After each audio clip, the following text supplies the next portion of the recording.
At least that's going to be the demographic that Pokemon's trying to go for. And because they have a kind of like a wide range of children's mentality, is they can only spend so much time getting down to the dirty, the nitty gritty, and the emotional, right? Like I think this episode did a good job of conveying Amateo and Gibeon and their history, but not overloading us and not making it too sentimental as well.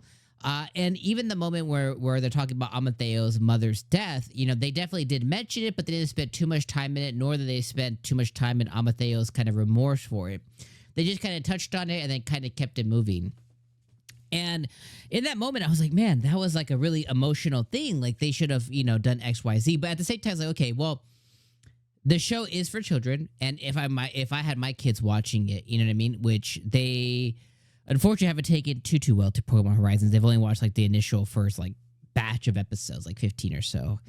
But like if they were to watch it, you know, more, I'd be like, okay, well, how deep would I want them to go into losing a parent? And they're like, well, I would want them to keep it pretty surface level because I don't want to make my kids over emotional because they can get over emotional because, you know, their little brains will start to think about, you know, like what if something like that were to happen, and you don't want to do that. You don't want to go too far into that. So I was like, okay, I think they struck a perfect balance here, and the episode fell short, which is a good thing.